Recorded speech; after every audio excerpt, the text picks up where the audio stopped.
और अंतिम क्या है 5 परीक्षाओं में से प्रमाण, प्रमेय, प्रमाण,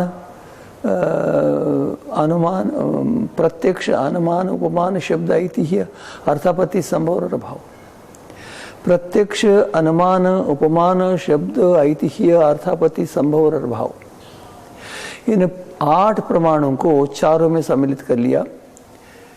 प्रत्यक्ष, अनुमान, उपमान, शब्द। अब हम इसको देखते हैं, प्रत्यक्ष इसको कहते हैं जो इंद्रियों से ज्ञान प्राप्त होता है उसको प्रत्यक्ष कहते। कैसे? आत्मा मन से, मन नेत्रेंद्रिय से, नेत्रेंद्रिय रूप से, रूप वाले पदार्थ से संबद्ध हो जाता। तो रूप वाले पदार्थ सामने आने पर रूप पदार्थ का ज्ञान मन में आ जाता है, रूप का ज्ञान नेत्रों में आ जाता है, नेत्रों का ज्ञान मन में जाता है, मन में से आत्मा को पहुंचता है। इसको कहते प्रत्यक्ष। आत्मा मन से, मन नेत्र से, नेत्र पदार्थ से संबद्ध हो जाता है। वो रूप ज्ञान इंद्रिय में आ जाता है, नेत्र ज्ञान में, नेत्र इंद्रिय में, और वो अपने ज्ञान को मन में समर्पित करता है और मन आत्मा को समर्पित करता है। ज्ञान होता है आत्मा को ही। और फिर क्या हो, ये किसी का कहा हुआ ना हो, साक्षात हम अपनी इंद्रियों से प्राप्त किया हुआ हो, किसी का कहा हुआ नहीं। किसी ने कह दिया कि दिल्ली में प्रधानमंत्री रहते हैं, ये नहीं है।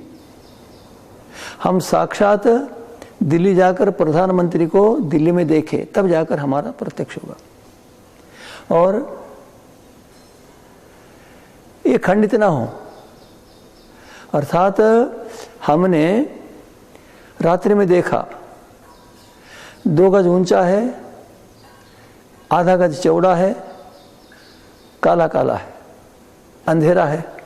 अंधेरे में ऐसा दिखा ये तो मनुष्य है, और डर कर भाग गए, घर में सो गए। प्रातःकाल उठा देखा तो वो ठूंठ था, वो जान मिट गया। रात्रि में अंधेरे में ये जान हो रहा था कि मनुष्य है, और प्रातःकाल सूर्य के प्रकाश में मिट गया। इसको कहते हैं यथार्थ ज्ञान।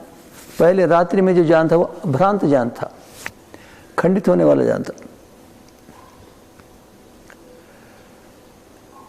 और फिर क्या है, संदेह नहीं होना चाहिए। हम देख रहे हैं ये देवदत्त है अथवा यज्ञदत्त है, विष्णुमित्र है तो ब्रह्मदत्त है, तो संदेह होता है।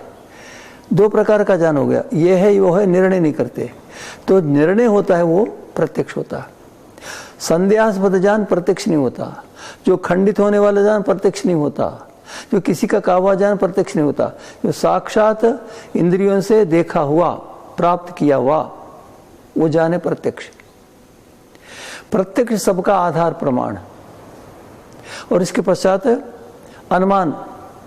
अनुमान क्या है? प्रत्यक्ष के साथ जो लगा हुआ होता है, जिसका प्रत्यक्ष हुआ है उसी का अनुमान होता है। उसके एक देश को देखकर पूरे का अनुमान होता है। जैसे कि हमने वहां पर देखा, दूर पर पहाड़ में धुआं दिख रहा है। हमने क्या देखा, हम पाकशाला में क्या देखते हैं कि धुआं है, अग्नि है। उसके पश्चात क्या होता है, हम पहाड़ में देखते हैं केवल धुआं दिखता है, तो अग्नि नहीं दिखा। तो हमने क्या समझ लिया कि यहाँ पर अग्नि है। हमने साक्षात आंखों से नहीं देखा, किंतु धुआं अग्नि मिले रहते हैं।